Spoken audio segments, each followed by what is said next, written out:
Now, the alternative technologies I've discussed is the cryoplasty, especially which is useful over the knee joint and over the hip joint where there are flexing surfaces, and a Rotarex atherectomy or a Silverhawk atherectomy where the need of stent is obviated. Next, please.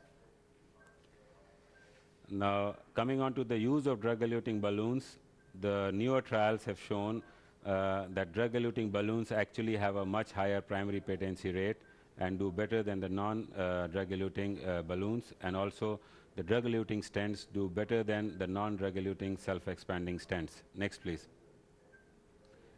Next, please. Next. Next, I've already discussed about this. Next, please. For the popliteal artery, we have, if we need to stent, we have very dedicated stents, which are like a single wire stent, and these stents do not compress and do not deform during extreme flexions, and they are being used in many cases with very good results. Next, please. And if we have a popliteal aneurysm, next, please, we can treat these lesions with covered stents like, next, please, by stent grafts from Gore, which are Viobahn, and these do very well over long-term follow-up. Next, please. So in conclusion, femoropopliteal arteries are the most common sites of atherosclerotic lesions. PTA is normally recommended as a primary treatment for short stenosis.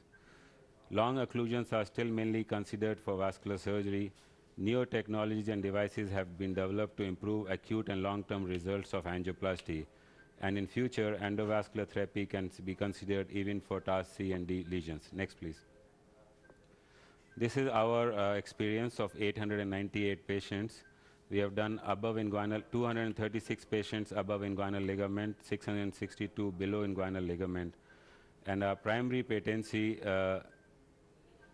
we have done at 78% and a secondary patency of 92%, and which as you see is the maximum in the iliac lesions and is the lowest in the femoral and the popliteal and below knee vessels. Next, please. Now, coming on to the below knee interventions, they usually present with critical limb ischemia, especially ulceration, non-healing ulcer, and impending gangrene. Next, please. The way to go is same, the contralateral approach or an antegrade femoral approach, and many a times we also do a pedal puncture and actually get the wires from both sides subintimally, and then do either a rendezvous technique or a kissing technique to get into the true lumen from either sides. Next, please. Next.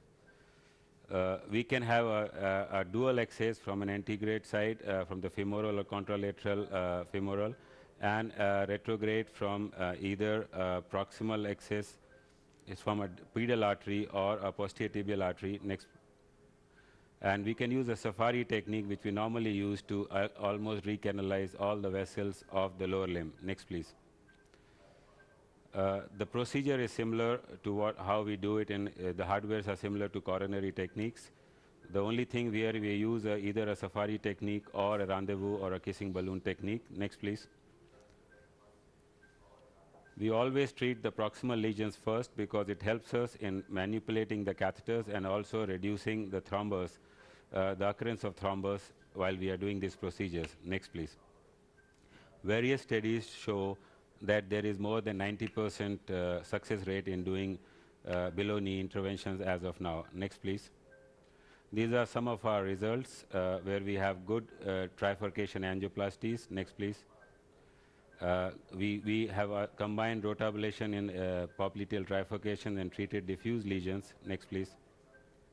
And we get very good results even on long-term follow-up. Next, please. The limb salvage rate in most of the studies is about 77 to 89%, and the primary patency rates vary from 53% to 81%. Next, please. I'm not going to discuss about the newer technologies like laser. Next. Next, atherectomies, cutting balloons, drug-eluting balloons, bioabsorbable stents, and drug-eluting balloons. Next, please.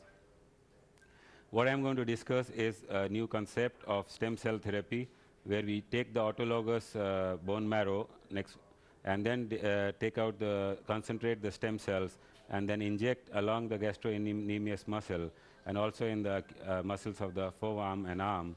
And we can treat lesions like this. Next, please. And we see that the TCPO2 actually increases over 8 to 12 weeks, and there is a good healing of these wounds. Next, please. This is my personal experience about 202 patients of below knee angioplasty with a procedural success of 186, primary patency of 62%, secondary patency of 80%, limb salvage of 56%, ulcer healing in 88%, adjuvant surgery in 11%, and stem cell therapy in 19 patients. Next, please. This is an algorithm of ACC AHA guidelines, which I'm going to skip. This is what I precisely told you as a background. Next, please. Next, please. Next. So this is how we treat arterial disease. On the venous side, I just want to tell you that a lot of varicose veins do not require treatment by surgery now, and they are treated by a good endovenous laser therapy. Next, please. I'm not going to go through the procedure. Next. Next, please. This is the pre and post results which we get, and it's a daycare procedure. Next, please. Next. This is our personal experience of about 9,000 patients, where we have a the vein occlusion rate at 2 years of as high as 96%. Next, please. So in conclusion, there has been a tremendous advancement in treating lower limb arterial and venous diseases.